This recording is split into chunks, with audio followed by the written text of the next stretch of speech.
barbecues aren't just for big pieces of meat. So for this recipe, I'm going to use the Monolith Avantgarde. So I'm going to do a rotisserie celeriac, nice and smoky, with some char-grilled endive and a red pepper and sun-dried tomato dressing.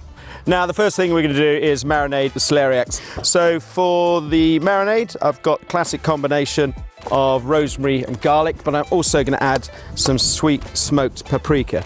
Bit of salt, bit of pepper, and then some oil. So celeriac, it's quite an underused veg, especially on barbecues, but when you smoke it and you char grill it, you get this beautiful kind of creamy texture, but it picks up all those strong smoky flavors. Right, so we've got this marinated. You could leave that for a couple of hours quite happily. I'm going to cut it now and get it straight onto the skewers. So these look quite thick, but with this all-round heat that this barbecue kicks off, these are going to be cooked in no time at all. One thing you do need to do though is to cut them pretty evenly so it all cooks at the same time. So the good thing about the Monolith rotisserie is it's got multi-skewer capability, meaning you can have up to 7 skewers at any one time. Right, so we're up to speed temperature-wise, so let's get the rotisserie on. Now, this is the attachment, and it simply fits over the top like so, making sure this little notch is at the back, and then the skewers sit in here. Celeriac's on. I'm going to do the same with the peppers, and then you flick it on, and you can see they slowly rotate over the heat. Now, obviously we're using vegetables today, but these skewers would be perfect for cooking little bits of beef, bits of lamb, maybe a whole fish. Right, so to go with this, I'm going to char grill some of these bitter leaves, these endive. Now at this stage, these are really quite bitter, but I've got a nice little orange citrusy garlic dressing to go with it, and that's going to sweeten it. Look at that, see?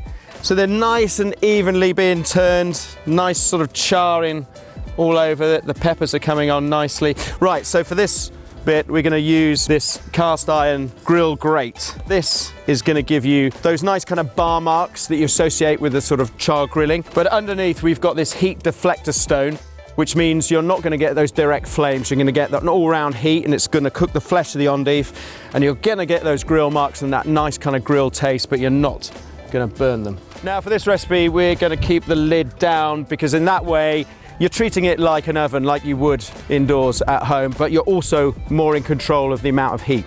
So the red peppers have come off the rotisserie. Now you can see they're nicely charred.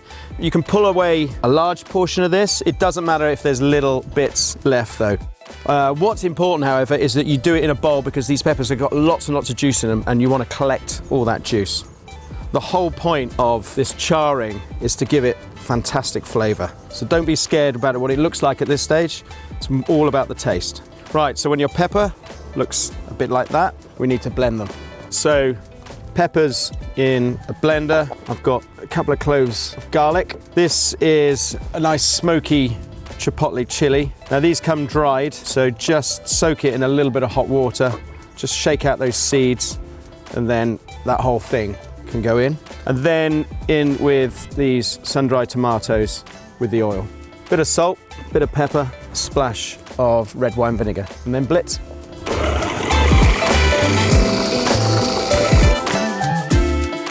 Delicious. So the endive is nicely cooked, it's nice and soft, and you've got that very kind of mild charring, and that's all about the taste. It's the very kind of essence of barbecue. So the endive are cooked, we'll put those to one side. We're going to make a little dressing. So a bit of orange juice, salt, pepper. I've got a little bit of sherry vinegar, and then a little bit of olive oil. And then lastly, just a little bit more garlic. And then when you've got the taste right, just dress it to one side. Each of these elements, by the way, are delicious on their own, but we're slowly building lots and lots of different flavors. We've got the kind of the smokiness and the heat of the celeriac. We've got this nice sort of citrusy twang with the bitter leaves, and then finally we've got this punchy green dressing. So I'm going to use some chives, a little bit of tarragon, some capers, squeeze a lemon, a little bit of Dijon mustard, some vinegar and some oil. So give that a good mix. Careful as you season because the capers are quite salty already. Nice and punchy herb dressing. So now we're ready to plate. Let's take some of this smoky red pepper dressing, some of the endive, and then let's get the celeriac off the skewers. Then lastly, this little punchy dressing. And that is pretty much it. That's the rotisserie celeriac with the char-grilled endive